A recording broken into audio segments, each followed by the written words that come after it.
¿Qué le diría yo a él? Le diría, hay que ir a un psiquiatra, realmente, porque se necesita... If you have faith, let go.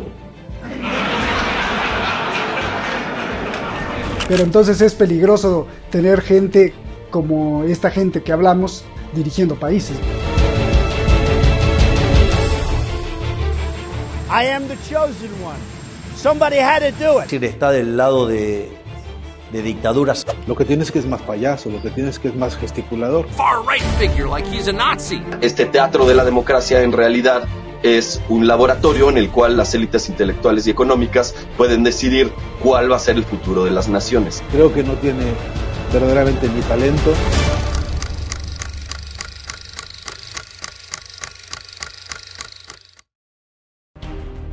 En este momento de confusión del conocimiento, de confusión en la información, de un río revuelto, para no hablar de términos muy complejos como una confusión cognitiva, o diría yo una disfunción cognitiva.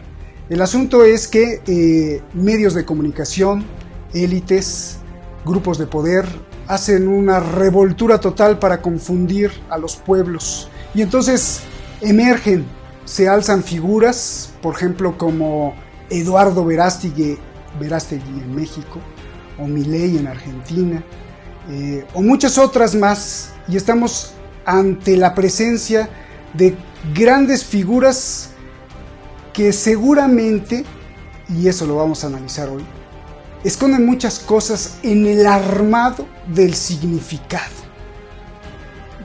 Tú vas a decir, ¿qué es eso? Bueno, pues como una especie de rompecabezas, gente muy inteligente va armando los significados para presentarte a ti una narrativa que la compres y digas, este es mi salvador. Y entonces no solo votes por una persona, sino que además pienses o te vas hacia una corriente. Y hemos tenido muchos ejemplos en la historia. Ahí está Ronald Reagan, Berlusconi y muchísimos otros más. Soy Roberto de la Madrid y esto es lo que siempre ha sido tuyo desde hace mucho tiempo ya, Detrás de la Razón. Comenzamos.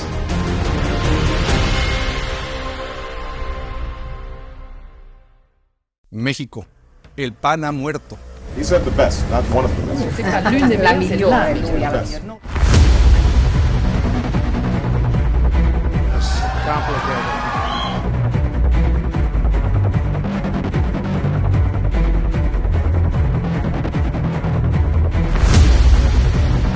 Give me faith. Tell me what to do. And a voice from the heavens said, if you have faith, let go.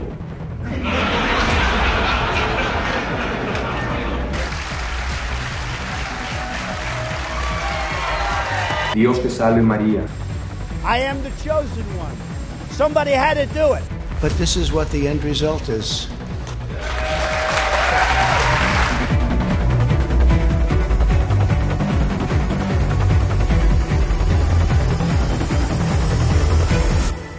El presidente no lo tiene que saber todo. Lo que sí está obligado a hacer es reunir a las mentes más brillantes de su país en todas las áreas en materia de seguridad, agricultura, educación, etc. Far-right figure like he's a Nazi. Es decir, está del lado de dictaduras. To find out what he's like. He didn't seem very radical. Como sus amigos para poderlos apoyar en esta gran lucha que están haciendo. Muchas gracias a todos. Muchas gracias, presidente. Es un honor para Angel Studios, para el equipo de producción, para mí, estar aquí en El Salvador.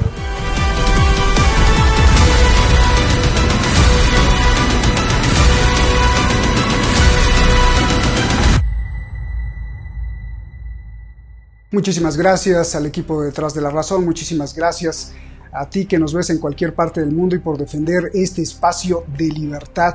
Gracias, a pesar de todo, seguimos aquí. Te recuerdo que hemos perdido muchas veces ante YouTube, canales enteros con millones de seguidores y nos volvemos a recuperar y ahora otra vez ya vamos por las decenas de miles ahí, y eso es gracias a usted. Tenemos reportes de que nos esconden en la búsqueda en el motor de Google, en el motor de YouTube. Por favor, ya saben, compartir el link para avisarles, para comunicarles a la comunidad detrás de la razón que seguimos aquí, a pesar, insisto, de esta censura, porque el Big Tech no quiere que toquemos ciertos temas que no les conviene. Hoy tenemos un programa, diría, de super lujo, porque tenemos una gran personalidad, que es la primera vez, y si me permites, doctor, quisiera hablarte de tú, porque en este programa siempre como una especie de intención y de manifiesto queremos proyectar la igualdad, y pues sería fascinante que te pudiera hablar de tú. Está con nosotros el doctor Fernando Buenabad, y si me dejas un minutito, quisiera leer tu currículum, que es como para dejar con la boca abierta a la gente. Quisiera que, bueno, nuestro público detrás de la razón conozca todo lo que has hecho. El doctor es director del Instituto de Cultura y Comunicación y del Centro Sean McBride de la Universidad Nacional Lanús. Es miembro de la Red de Defensa de la Humanidad, de la Internacional Progresista, de la Asociación Mundial de Estudios Semióticos o de Estudio Semiótico, del Movimiento Internacional de Documentalistas. Es de formación doctor en filosofía, máster en filosofía política, especialista en filosofía de la imagen, filosofía de la comunicación, crítica de la cultura, estética y semiótica. Es director de cine, egresado de New York University y licenciado en ciencias de la comunicación, por si faltaba. Y bueno, hay mucho más. Ya no te quiero quitar el tiempo. Doctor, muchas gracias por estar con nosotros. Gracias, es un verdadero placer. Y está con nosotros Joaquín Ortega. Él es un comunicador, un comunicólogo que siempre levanta la voz con mucha actividad en los medios de comunicación. Creo que cada vez más famoso en las redes en México. Gracias, Joaquín, por estar con nosotros. Y bueno, pues vamos al toro. Doctor, comienzo obviamente contigo. Fernando, yo te quiero preguntar, y para hacerlo simple, para que nos expliques, ver gente como Eduardo Verástegui, ver gente como Milei, yo te pregunto, ¿qué símbolos están detrás del fenómeno de Verástegui, por ejemplo, para empezar y abrir boca? Si me permites, 2 palabras preliminares, porque hay que decir, hay que avisar, hay que informarnos sobre un debate que existe ahora, que está recorriendo el continente. Lo sé porque acabo de escuchar en Estados Unidos lo mismo, y en Canadá, y en buena parte de Sudamérica. Un debate que tiene que ver con cómo discutimos, cómo abordar estos temas, cómo abordar estos personajes, con qué cautelas metodológicas tenemos que hacer el análisis de por una parte, la historia de estos personajes, entendiendo por historia, pues, sus antecedentes familiares, entendiendo por historia su formación académica, entendiendo por historia la calidad de su formación académica, es decir, qué méritos, en qué áreas despuntaron, en qué perfiles fueron en términos de su educación, personas destacadas, analizar su historia como sus vínculos con las comunidades, con la sociedad, con los pueblos, qué colaboración tuvieron desde su juventud o desde su adolescencia, o en fin, con los distintos frentes sociales que los rodearon, y desde luego qué trayectoria en términos de formación cívica, dicho literalmente, en términos de formación política, sin confundir la grilla con la política, ¿no? Es decir, en el sentido de la política con P mayúscula. Y después, ¿qué lo sustenta para diseñar un programa político de ambiciones como las ambiciones presidenciales? Esto me parece importante decir que se está discutiendo, porque a veces se entra con demasiado facilismo a la discusión sobre estos personajes, a veces por no tener sustento en el análisis con estas fuentes de información, se incurre en algunos errores, principalmente en el error de terminar uno siendo servil a la campaña, terminar siendo uno propagandista de estos personajes, por no tener la referencia, y en todo caso por incluso por deslumbrarnos por algunos de sus gestos o de su histrionismo o de su carácter, digamos, algunas veces circense ante los medios de comunicación, por no decir farándula, que sería un caso bastante más próximo al de Verástegui, ¿no? Así que te digo que hay que tomar como referencia, es una sugerencia preliminar, pero que sí hay que tomar como referencia la necesidad de un método para analizar a estos personajes y no caer en sus emboscadas y no caer en la trampa que termine siendo que nosotros ahora estemos dedicando un programa de no sé cuántos minutos a hablar de una personalidad, cuanto que hay que hablar del problema histórico en que esa personalidad está surgiendo, ¿no? Exacto. Quería decir esto como preliminarmente, solo incluso para atajarme yo mismo, ¿no? Porque sabes que en Argentina, ahora mismo el debate frente a este personaje llamado Milei, o de apellido Milei, ha sido evidencia contundente de que incluso los canales de televisión que son más críticos resultaron siendo la plataforma que más lo difunde. Esta paradoja es una paradoja seria de las muchas trampas que tienen hoy los medios y las redes sociales, las mal llamadas redes sociales, en todo el mundo. Entonces, si tomamos la precaución de advertirlo, me parece que podemos ir un poco más orientados para esto, para no caer en las emboscadas y luego no caer en las trampas que ellos han financiado, porque no se nos olvide que detrás de estos personajes hay laboratorios de propaganda, como los que están en Miami, como los de JJ Randón, como los de Durán Barba y estos que son conocidos en Latinoamérica como los monjes negros, ¿no?, de la propaganda política. Entonces, dicho esto, de que entendemos que hay reglas específicas sobre la cual operan estos personajes y que son obedientes a un modelo de propaganda, entonces sí que podemos, según yo, entrar a hacer un análisis cauteloso. Te repito, porque estamos entrando, algún compañero en Estados Unidos me decía hace poco, hay que ponerse escafandra, hay que ponerse un instrumental cuidadoso porque vamos a manejar serpientes muy venenosas, decía él en la metáfora suya, ¿no?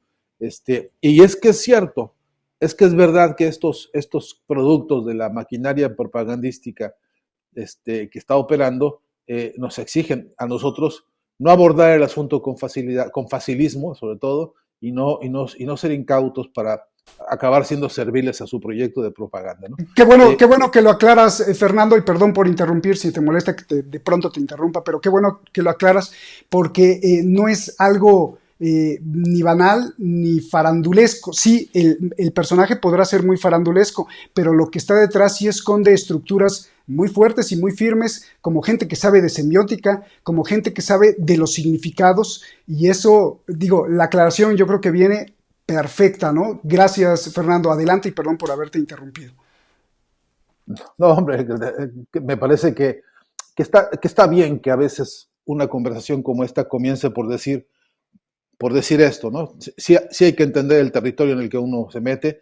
Por cierto, es una vieja práctica en las investigaciones semióticas, que representa reconocer cuál es el campo de batalla simbólica en el que uno se mete y saber que hay detrás de esto, según la escala, según el problema, según las ambiciones, hay asesores, ¿no? En algunos casos, podría mencionar alguno, asesores de laboratorios militares, porque esto es una guerra también, una guerra simbólica, ¿no?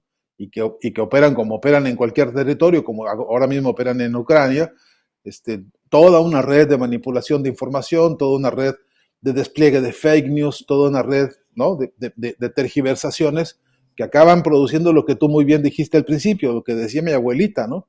Cuídate, mijito, porque caras vemos, corazones no sabemos, ¿no?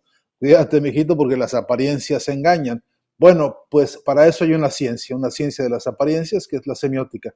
Bien, y yendo al caso específico de este personaje, que a mi entender ha preparado muy bien su proyecto de infiltración simbólica, sobre la base de que hay todo un territorio estudiado con antelación. Ya sabemos que México, entre otras muchas cosas que es el país, es un campo simbólico muy rico en el que, entre otras cosas, predomina la fe católica, la fe religiosa, digamos, la herencia, pues, de la profesión de una fe y de una iglesia que históricamente han sido las herramientas de dominación que han sido auxiliares incluso de las esclavitudes más complejas del país. El campo simbólico del que se aprovechan este personaje y sus patrocinadores es precisamente eso. Tú tienes ahí imágenes en las que detrás de este señor está el uso, por ejemplo, de la imagen de la Virgen de Guadalupe. Esto implica chantaje moral, chantaje simbólico. Esto implica una forma de manipulación que indefectiblemente va a impactar a un sector de la población que es sensible a esos símbolos y que los tiene por referencia de vida íntima, porque los tiene como referencia de confianza y de orientación hasta en los problemas más complejos de la vida diaria.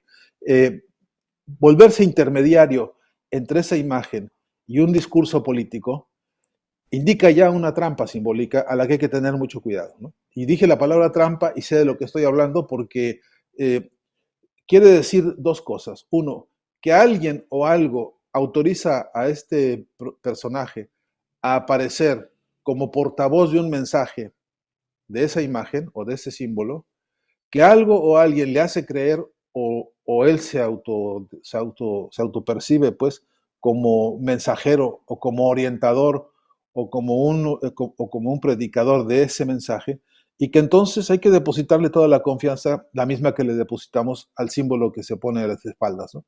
En esta estrategia, que la han usado desde la cervecería Corona hasta las automotrices norteamericanas y europeas, esta trampa que es ponerse entre el objeto del deseo y el discurso, es un paquete diseñado para una coyuntura en la cual saben ellos que tienen cierto efecto y cierta repercusión. Y estas cosas ocurren, entre otras razones, porque hay una respuesta que los movimientos de la derecha y la ultraderecha están dando ante una crisis que es la más profunda y la más compleja. Es la crisis de la propia derecha la que recurre a estas soluciones en función de su impotencia. Quiero ser muy cauteloso con esto y muy claro, y no extenderme demasiado, pero quiero ser muy cauteloso porque no se trata de que ellos tengan éxitos propagandísticos haciendo aparecer en escena personajes que tienen muy poco sustento en la formación política, tanto como en la formación académica, y muchísimo más en un proyecto político realmente de futuro y sustentado. Es que la derecha vive una crisis dura en el mundo entero. Su peor crisis es una crisis intelectual. Están padeciendo un procedimiento de empobrecimiento intelectual muy severo. ¿Y cómo será la cosa? Que tienen que recurrir a un actor de Televisa para poder encauzar con él alguna parte de lo que ellos suponen que es el discurso que les conviene. Y no es una disputa gratuita, no es una disputa sola por la vanidad de un ex actor o un actor con mediano éxito en los modelos de mercado norteamericanos o mexicanos. Es la disputa por la materia prima del país, es la disputa por la mano de obra. No se nos va a olvidar que el proyecto norteamericano, que está financiando personajes como y personajes como Milei en Argentina, y personajes como Bolsonaro, y personajes como la que hoy está usurpando el gobierno en el Perú, y así tenemos 80 Mileis, 80 Verástegui en América Latina dando vuelta ahora. ¿En virtud de qué? De la ambición usurera de quedarse con los recursos naturales y con la mano de obra barata. Ese es el fondo del problema. Y a partir de eso, en su propia crisis intelectual, en su propia crisis de valores, en su propia crisis de inteligencia, la derecha echa mano de estos personajes que son pues paradigmas de lo hueco, paradigmas de lo vacío, pues paradigmas de una farándula bastante pobre, ¿no? Y me parece que eso es lo complicado y eso es lo amenazante hoy por hoy. Oye, Fernando, si estuviera escuchándote, antes de ir con Joaquín, si estuviera escuchándote aquí un seguidor de Eduardo Verástegui o el propio Eduardo Verástegui, te diría, no, Fernando, perdón, pero estás muy, muy equivocado, porque yo sí era actor de Televisa y tuve un destrampe en mi vida, pero me iluminó Dios y sentí el llamado, incluso ahora ya hasta de ser presidente y dirigir un país. Completamente equivocado, Fernando, porque ante esta iluminación divina no puedes decirme nada. Y además, ¿de qué pruebas tienes de que me quiero quedar con los recursos o sirvo a estas élites? Esta es una pregunta que parece muy tonta, Fernando, pero ¿qué herramientas le darías tú? No a contestarle a Verástegui, sino ¿qué herramientas le darías tú al público que sí se cree esto? Para decir, cuidado. ¿Cómo le contestarías a un Fernando Verástegui o sobre todo al seguidor de Fernando que te dijera, no, Fernando, Eduardo es mi héroe y él fue iluminado por Dios? ¿Qué herramientas le darías, Fernando? Pues son dos preguntas, ¿no? Una es, ¿qué le diría yo a él? Le diría, hay que ir a un psiquiatra, realmente, porque se necesita haber exacerbado la petulancia y la egolatría a un nivel de verdad desmedido para ir a decirle al mundo que tú eres el elegido, ¿no? Porque en general aquellos que sinceramente lo creen, primero van y desarrollan una obra, ¿no? Una obra verdaderamente de significación. Pues yo le creo más a la Madre Teresa de Calcuta, en términos de, aunque no tenga yo ninguna profesión religiosa y yo tenga todas mis dudas, lo cierto es que yo sé y vi y me consta que sí le chambeaba durísimo, ahí donde hay que meter las patas en el lodo, ahí donde no huele tan bonito, ahí donde hay tanta gente con enfermedades que te pueden contagiar y que no es tan fácil digerir la realidad tan dura. Sí sé y supe cómo esa señora, la Madre Teresa, fue y se metió a los supermercados más caros, de los más millonarios, a sacar cobijas, a sacar todo lo que pudo para llevárselo a gente que con urgencias en las calles de Londres o las calles de París, etcétera, y bueno, desde luego que en la India, estaban necesitando cobijo, comida, etcétera. Entonces, esa parte que es el llamado, si acudimos a esta casi concepción mítica del asunto, tiene un primer requisito que es pisar la tierra, ¿no? Poner las patas en la realidad y demostrar que tu llamado te conduce a una solución directa. Si el llamado es en las esferas del poder, en el lujo de las comodidades y de los privilegios financieros y mediáticos, ¿no? Si la cosa es la vanidad por la vanidad, en la que yo me hago el guapo y entonces me contrato actrices para verme en películas que me autopremio, si ese es el llamado, entonces yo sí creo que el llamado es más bien a un psiquiatra o a una clínica de atención psicológica, y se lo digo con todo respeto, no es una ofensa. Claro. Y lo otro es que al seguidor de estos personajes le diría, hay una herramienta muy poderosa que es exigir, transparentar el financiamiento de la política. Entonces, pídanle a su representado, a su representante, a esta persona en la que ustedes confían, pídanle que muestre, que abra las libretas contables, que explique con toda claridad de dónde sacan los recursos para financiar su campaña política, y entonces darle seguimiento y auditoría permanente. Y luego, además de saber de dónde salen, saber a dónde van esos recursos.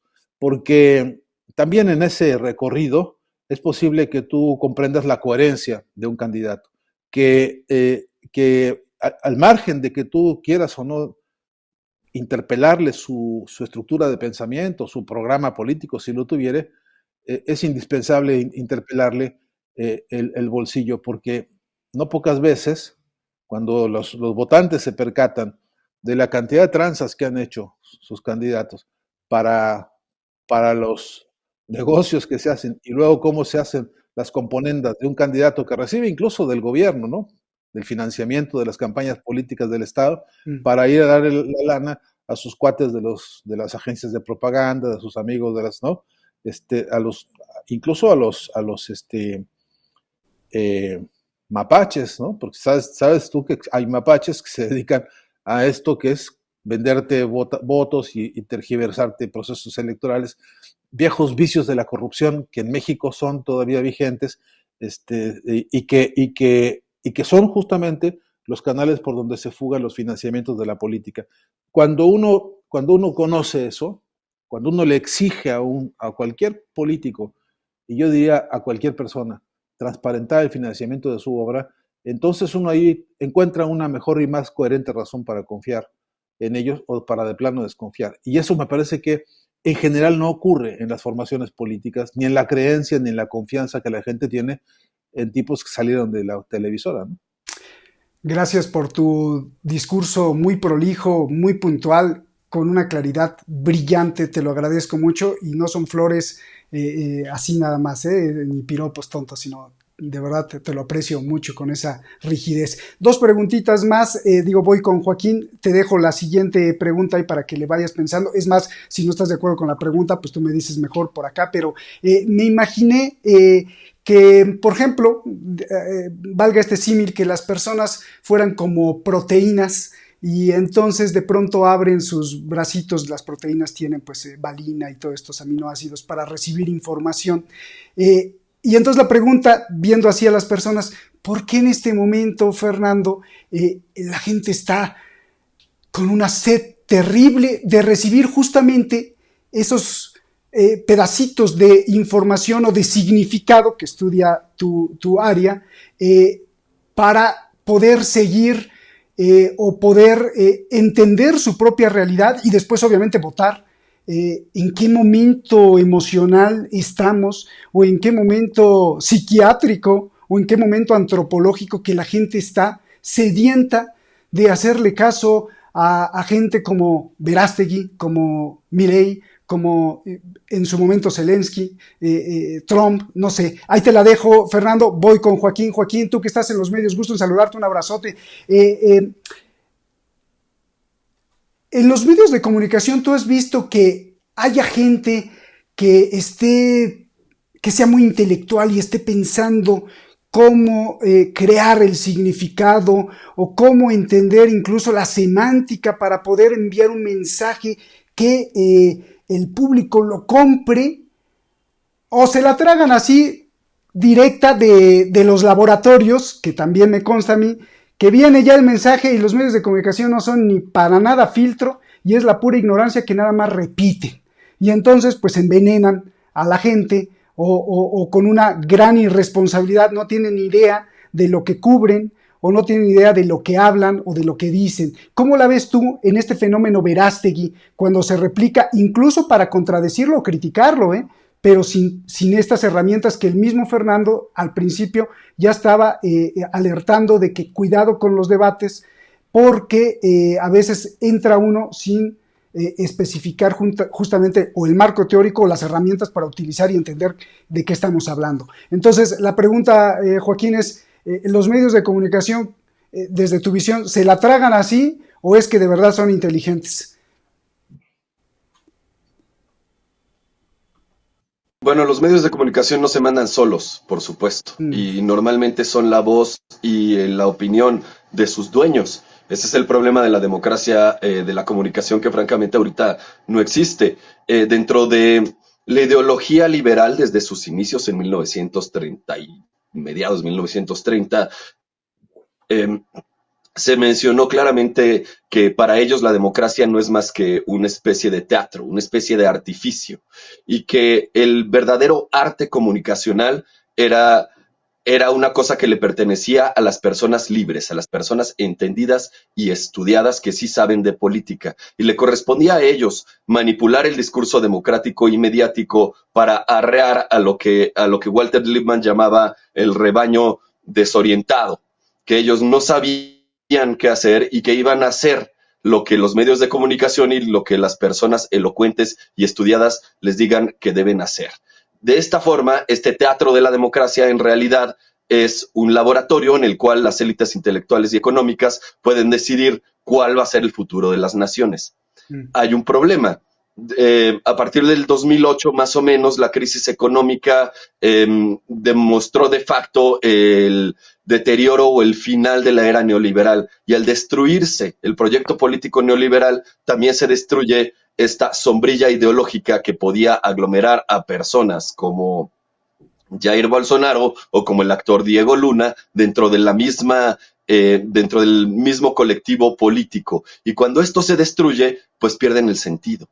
Y lo que surge es una crisis de sentido, no nada más dentro de las élites, dentro de los medios, también dentro del electorado. Existe un vacío ideológico con el cual se puedan explicar u organizar la realidad política que están viviendo. Lo que pasó en el círculo neoliberal es que todas estas opiniones, estas ideas políticas que francamente son bastante disímiles, pues cada uno agarró su esquina. Y una de ellas es esta ultraderecha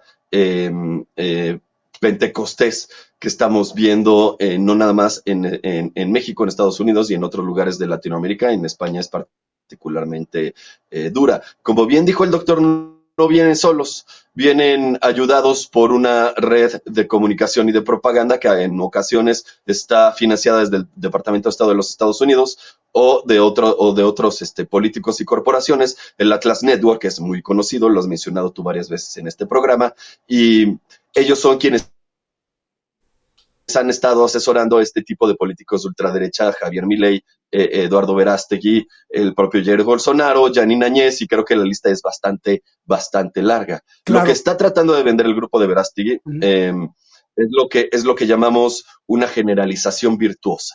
Ellos no tienen que hacer una gran propuesta política, económica o social, siempre y cuando asocien su símbolo a un símbolo más grande y más aceptado. En este caso es el de la religión. Hay muchas generalidades virtuosas, a veces es la religión, a veces es la libertad, la democracia, la paz, la prosperidad, la ciudadanía, y todos estos son significantes flotantes. Es decir, que básicamente significan lo que quiera el interlocutor que signifique. Claro. Oye, Joaquín, de esta forma se pervirtió, por ejemplo, la palabra libertad. Eso te iba a decir, sí. Joaquín.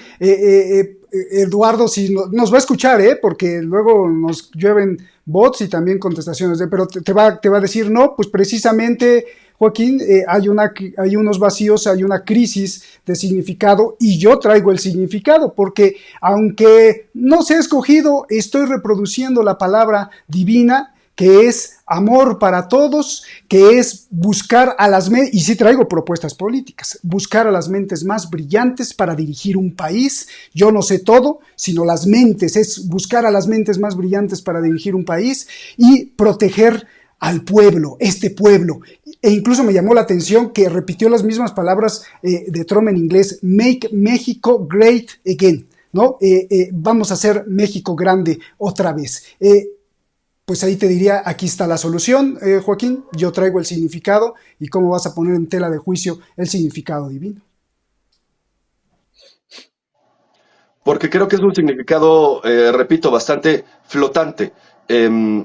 Lo que pasa con la ideología neoliberal, la hegemonía neoliberal, y a pesar de que muchas personas de orientación conservadora se unieron a esta ideología básicamente por sus bases elitistas principalmente, en realidad no se dan cuenta que el discurso neoliberal va en contra de lo que la ideología conservadora aprecia como un valor importante, es decir, la familia, el arraigo, la tradición, los valores tradicionales, todo este entramado que básicamente es comunal, que básicamente es comunitario. La ideología neoliberal quiere destruir todo esto, y llegamos 40 años después a una sociedad que ya tiene destruidos estos valores, en donde hacer una familia es imposible, en donde los dos padres de familia necesitan un trabajo para sostener la casa, en donde en realidad estas bases sociales ya están tremendamente minadas, y es una reacción. Ellos simplemente actúan diciendo: esto está mal, lo estoy viendo y lo quiero componer. Quiero refundar una sociedad mejor. Make America Great Again. Claro. También quiero decir que Eduardo Verástegui hace uso de otro eslogan, que es el eslogan del partido fascista de Mussolini: Dios, patria y familia. Entonces, estamos en un momento en el que han caído algunos de los valores y de los preceptos económicos y políticos que habíamos estado usando durante los últimos 40 años, y existe este vacío. No ha terminado de nacer una nueva sociedad post-neoliberal, y por lo tanto, como dice Gramsci en esta En esta indefinición es donde surgen los monstruos, monstruos como Javier Milei, monstruos como Eduardo Verástegui, que si bien tendrán su seguimiento, también puedo decir que muchos de los valores que la ultraderecha considera importantes, la izquierda también. Lo único que tienen en común la ultraderecha y la izquierda es el rechazo al mundo que se construyó a partir de la hegemonía neoliberal y que ha destruido comunidades y países enteras en favor del capital. Bien. Quizás si muchas personas de buena fe, quizás son creyentes, quizás tienen estas ideas de valores tradicionales, vieran esto, vieran que en realidad la refundación de sus comunidades viene a partir de la propia comunidad y no de un ser superior o de una élite intelectual, quizá estarían más dispuestos a participar en un cambio verdadero y en un cambio social, y no necesariamente yéndose con las artimañas comunicativas de la ultraderecha. Joaquín, pues también muy brillante y muy clara la exposición. Fernando, pues lo que te preguntaba, ¿por qué?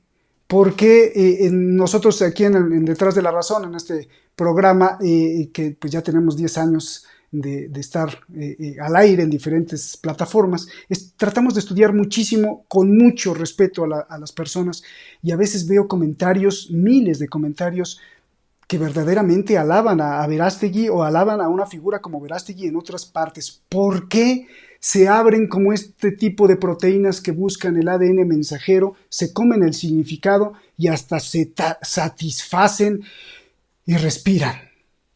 ¿Por qué? A ver si puedo explicar algo, porque eso nos lo preguntamos todos. A veces con estupor, a veces con miedo, ¿no? A veces con mucha preocupación, a veces con ironía y con sarcasmo, ¿no? Es una pregunta compleja que por serlo tiene un montón de factores operando en simultáneo, ¿no? Pero una primera recomendación que yo quisiera hacer con todo respeto a nuestro contertulio es que no hay que decirles monstruos, porque, por cierto, esa es una forma de alimentar a esa proteína. A ellos les hace mucho bien que uno los insulte. A ellos les hace mucho bien porque dicen, mira cómo operan en mi contra, mira cómo me castigan, mira cómo me flagelan. Ellos exhiben sus heridas mediáticas públicamente y el sector duro que los sigue se la compra con verdadero fanatismo, ¿no? Es más probable que una persona escuche que uno le dice monstruo, cualquiera de estos, a que escuche todo el análisis que podamos decir ahora en más de una hora de participación. De modo que, por eso es que digo que hay que tener mucho cuidado de no caer en la emboscada de ellos, ni en el método de ellos, ni en el estilo de ellos, ni en la manera en que ellos manejan su agenda. Hay que ser muy cuidadosos de no repetir el discurso de ellos, porque ese plan que diseñó el Departamento de Estado norteamericano, ese que se financia con los fondos del Grupo Atlas, eso que están desplegados con los think tanks de Miami, es una emboscada muy bien pensada, es una emboscada inteligente para que caigamos todos. Para que caiga principalmente, a ver si ahí alcanzo a contestar algo de la pregunta tuya, que tiene que ver, ¿por qué tienen lugar? Pues porque dice una vieja muy interesante consigna en la política: todo lugar que dejes vacío, vendrán a llenártelo ellos con su discurso. Todo aquello que descuides, vendrán ellos a saboteártelo, vendrán a debilitártelo con alguna estratagema que hayan pensado. Y es verdad que existen muchos vacíos. En todo el continente hoy hicimos una pequeña encuesta pues, con nuestros muy escasos recursos, pero ¿cuál es el tema que realmente atraviesa el continente entero hoy como tema de preocupación de la clase trabajadora de todo el continente? Y algunos pensaron, bueno, la democracia, desde luego, la inseguridad es otro tema, ¿no? En el que piensa uno inmediatamente. Y resulta que no, que el tema que es el más constante es el tema de la inflación, es el tema del encarecimiento de la vida, ¿no? Es el tema de que no alcanzan los sueldos para poder satisfacer las necesidades básicas.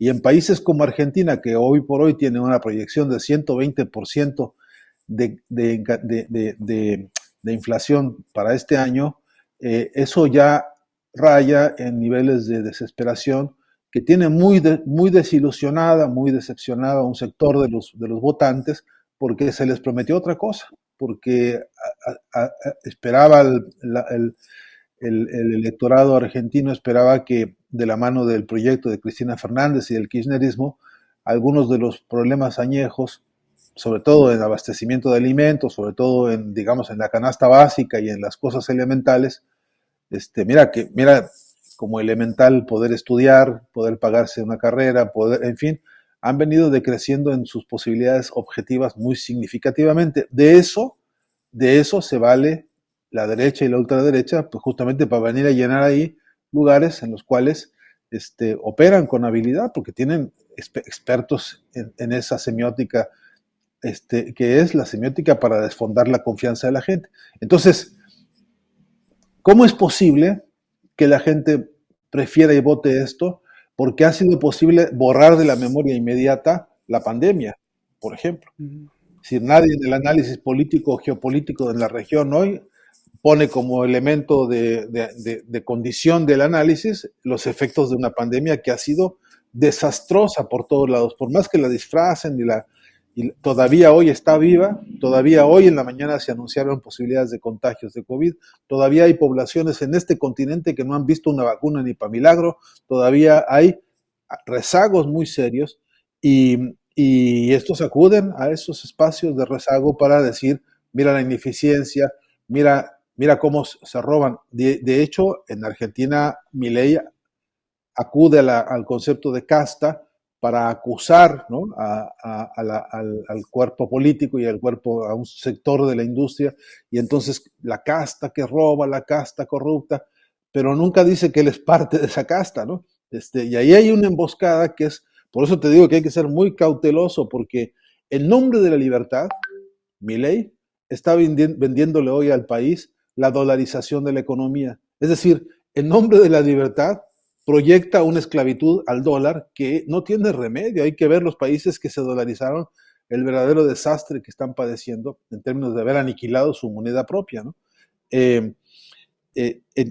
Así como eso, en nombre de la libertad, lo que proyectan es un modelo de esclavitud en el que, por ejemplo, quieren desaparecer el sistema educativo para privatizarlo todo.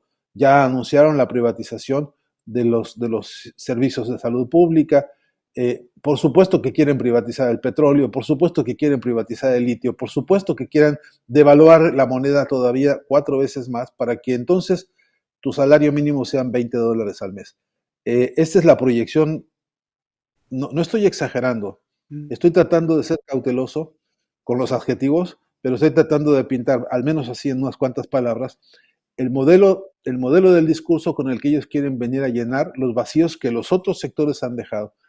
Y no es falso que la gente se sigue preguntando por qué no pueden parar la inflación los que hoy gobiernan. ¿Por qué los que hoy gobiernan no han tenido el músculo político para frenar este desastre que han usado la inflación como arma de guerra económica? ¿Y por qué? Y esta es la pregunta, digamos, que yo me hago todos los días, es ¿por qué no hemos politizado la inflación? ¿Por qué no hemos convertido la inflación en un debate político de fondo y desnudamos a todos aquellos que son los que fijan precios? En este país, en Argentina, y en buena parte del continente, son apenas 10 tipos los que fijan precios para las cosas básicas de lo que se consume en cada país. No es mucho más complejo, lo que llaman el círculo rojo en todos lados, apenas son 10 tipos, ¿no?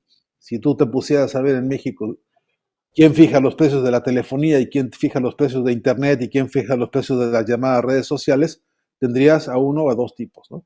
Así te podrías preguntar quién fija los precios de la comida y quién fija los precios, porque es un puñado esta élite, lo que llaman Milei y la casta, y ese puñado tiene tal proyecto de disputa por el sentido y va ganando en aquellos lugares en los que encuentra vacío.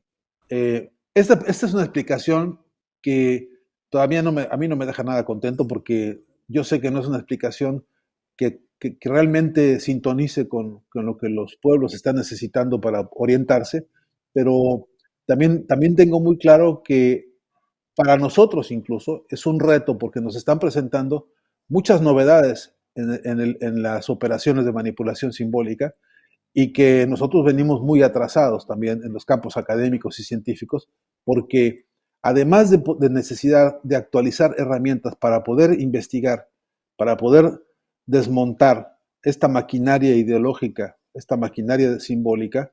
Además, imagínate nuestra dificultad de atraso. Además, necesitamos que esa herramienta científica opere en tiempo real, porque a mañana, tarde y noche, según los segmentos de recepción y de interacción, nosotros deberíamos estar haciendo un trabajo absolutamente diferenciado y matizado para poder ver cómo el desarrollo de la dominación simbólica es desigual y combinado.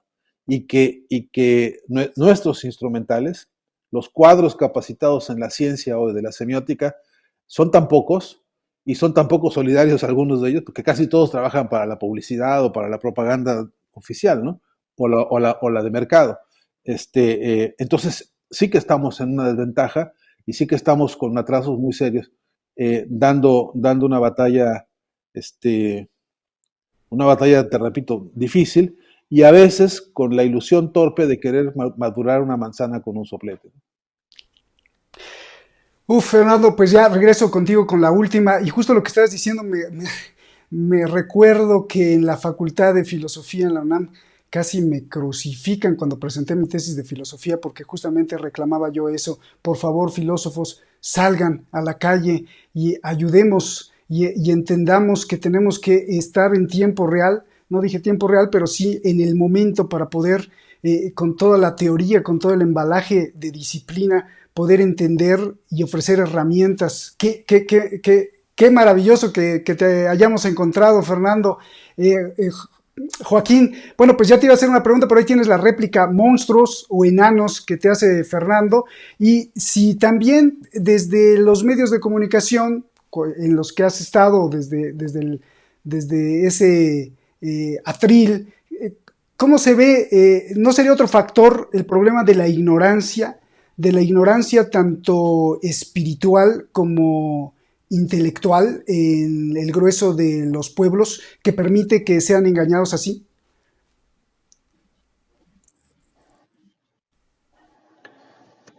Creo que lo hacen porque ha funcionado. Ha funcionado antes. Las candidaturas construidas por la televisión funcionan. Hemos visto, por ejemplo, que es común que elijan a un actor porque, como por ahí dicen, alguien famoso es alguien que es conocido por ser muy conocido. No es un político de base. Ellos le apuestan a que esa presencia mediática pueda sustituir un trabajo político de fondo. Y ha funcionado en numerosas ocasiones. Funcionó con Ronald Reagan, funcionó con Volodymyr Zelensky, y están apostando a que funcione con Eduardo Verástegui. También puedo ver algunos de estos mismos elementos en otros políticos que sí son de carrera, pero cuya imagen, digamos, requería una construcción por parte de sus círculos orgánicos, y así ha sido. El problema es que muchas veces esto simplemente trasciende como publicidad. La bolsa de papas podrá decir que son extremas, pero finalmente el contenido sigue siendo una bolsa de papas, y eso no va a cambiar por muchos colores o palabras bonitas que usemos para describirlos.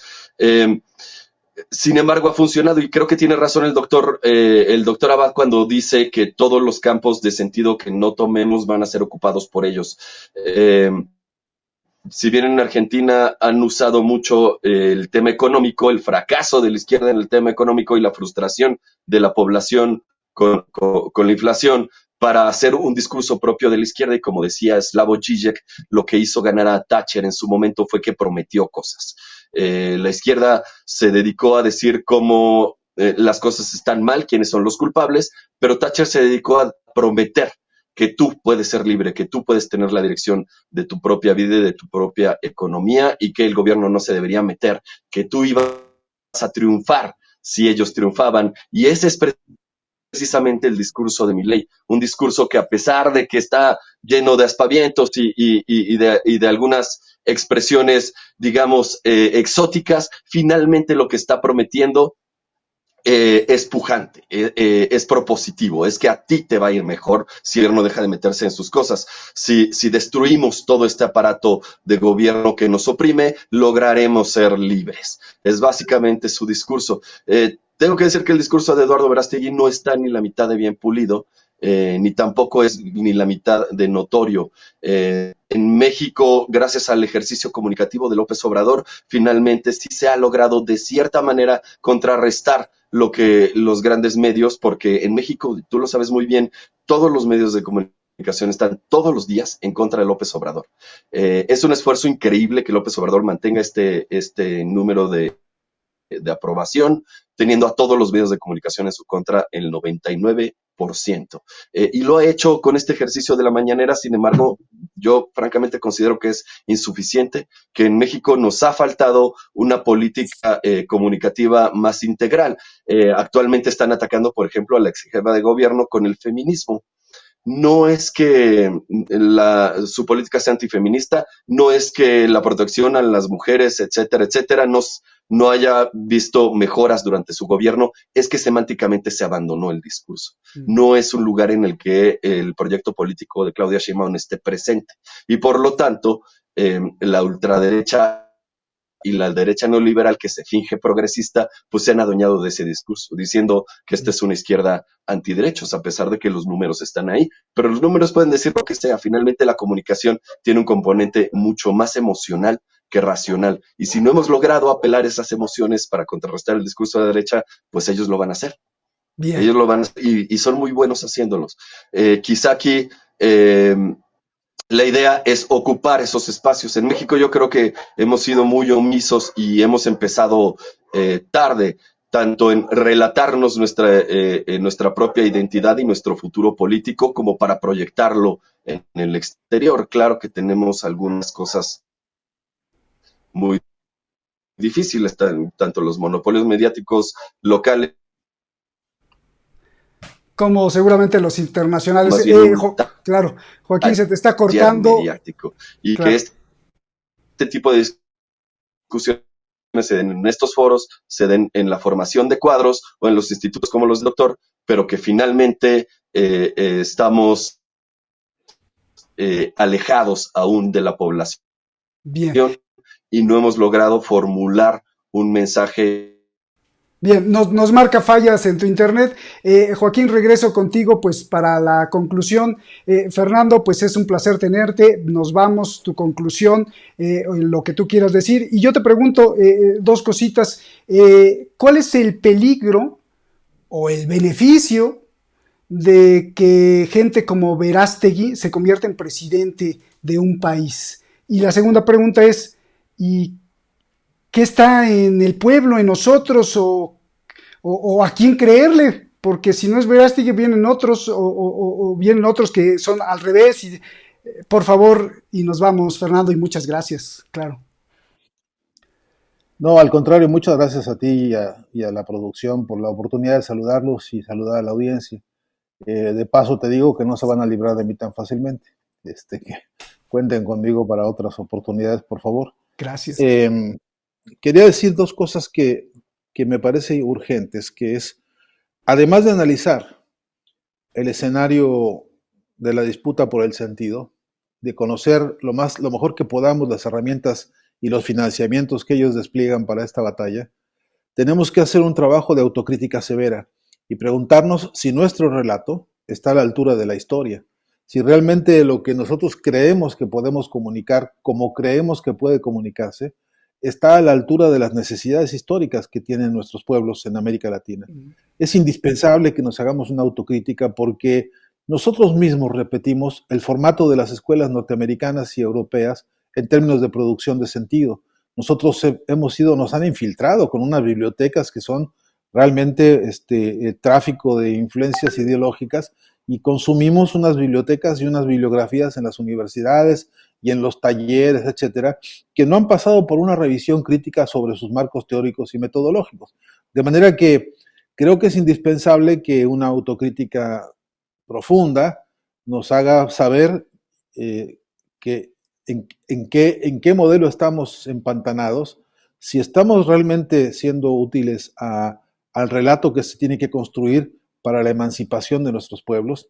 Y particularmente una pregunta que es que yo creo que lo único realmente nuevo que hay ahora en comunicación es que de una vez y por todas nos convenzamos de que la agenda no es aquella que diseñamos en la mesa de redacción nosotros, que la agenda está en la lucha de los pueblos, que esta vez el proyecto comunicacional se está escribiendo ahí en la puerta de la fábrica con la huelga que se desató, o que se está escribiendo allá en el sureste de México con los pueblos originarios, con los pueblos zapatistas incluso, que están dando una batalla todavía hoy por reivindicaciones que hace 30 años no se han podido resolver ni transparentar, ¿no?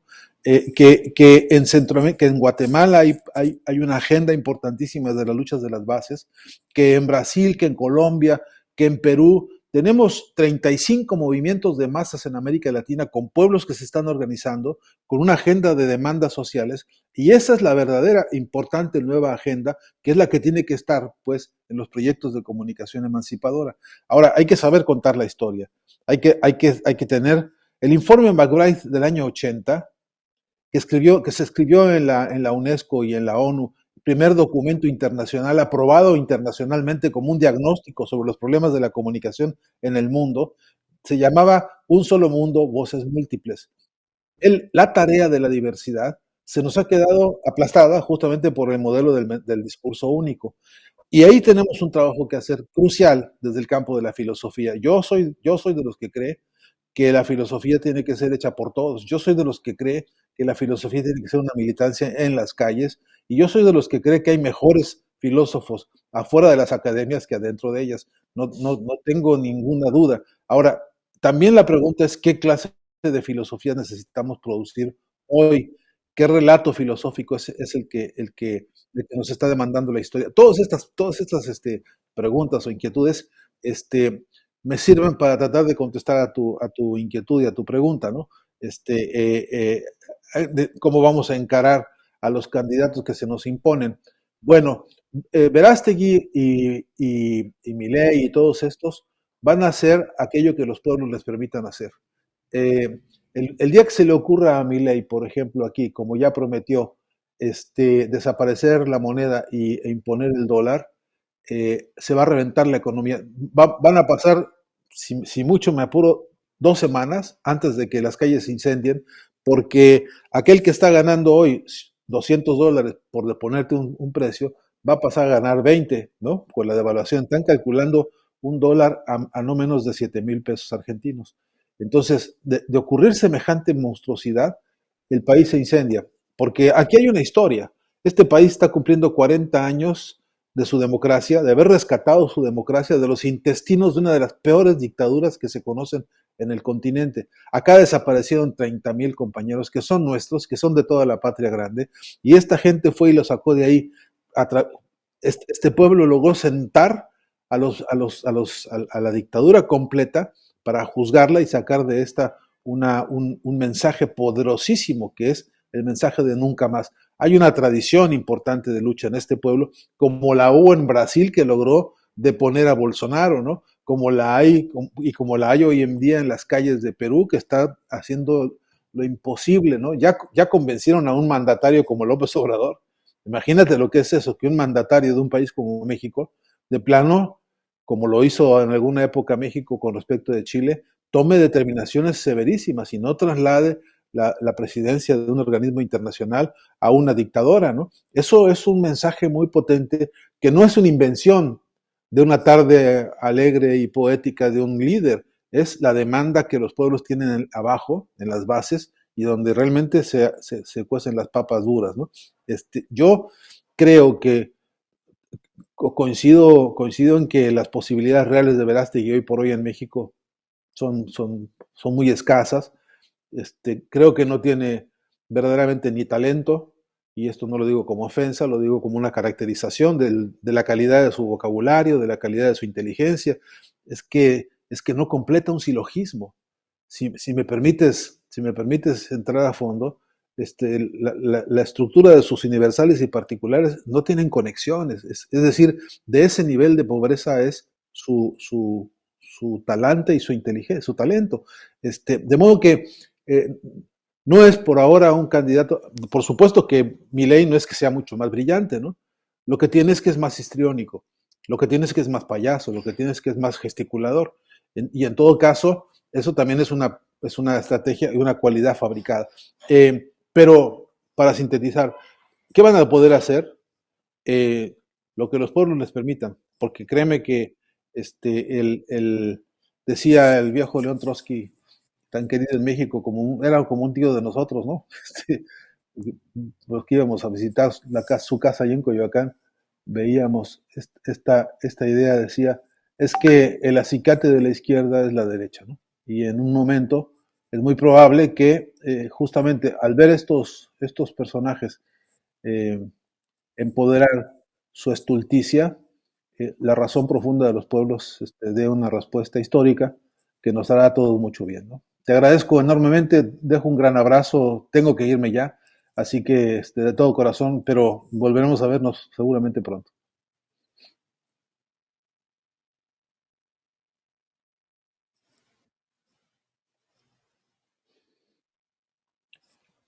Perdí el audio de ustedes, perdón. No, te digo, pero entonces es peligroso tener gente como esta gente que hablamos dirigiendo países. Yo creo que es peligroso, no nada de beneficio. En más de un sentido, sí. Un abrazo gigante, Fernando. Muchísimas gracias, doctor. Todo lo mejor para ti y tu familia. Muchas gracias por estar aquí. Gracias. Hasta siempre, gracias. Joaquín, pues tu conclusión, tu cereza del pastel y nos vamos. Bueno, gracias. Creo que el trabajo del doctor Abad es muy importante porque en México y en Latinoamérica necesitamos una base teórica sobre los significados y el uso casi lógico matemático que han hecho no solo las personas del otro lado de la acera, sino de este lado. Cuáles han sido las ventajas, los grandes triunfos comunicacionales que hemos tenido desde la izquierda. Creo que han sido varios. Creo que nada más en México podemos contar varios recientemente. Sin embargo, ellos, como bien dice el doctor, tienen una mecánica muy bien armada y normalmente esto no se encuentra en los libros de teoría comunicacional. Se requiere una investigación nueva y se requiere refinar y también vamos contra reloj y también vamos atrasados en esto. En México también requerimos una comunicación institucional que tiene que venir desde el gobierno, no la podemos hacer solo desde la sociedad civil, que normalmente está privada de espacios, que está privada muchas veces de herramientas y que no tiene la misma difusión.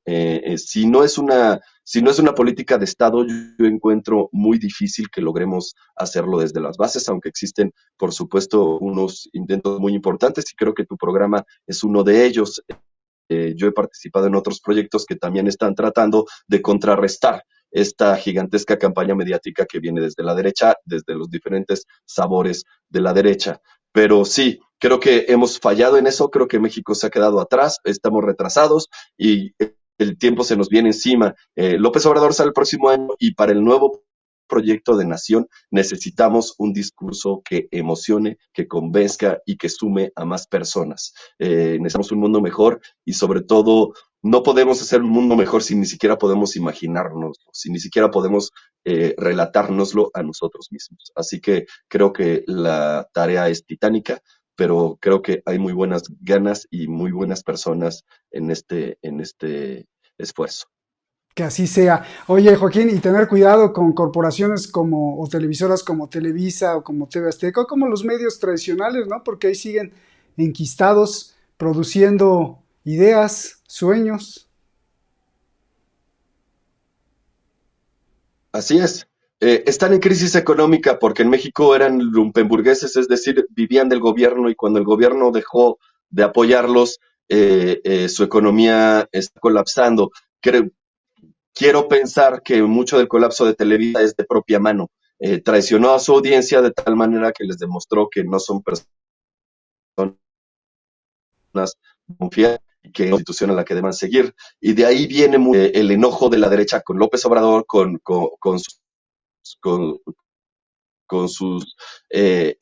la gente que lo apoya y con los comunicadores como tú y como yo que nos dedicamos a esto, que en realidad ellos, su discurso no han podido penetrar y no lo han podido articular de tal manera que jalen más personas hacia su lado.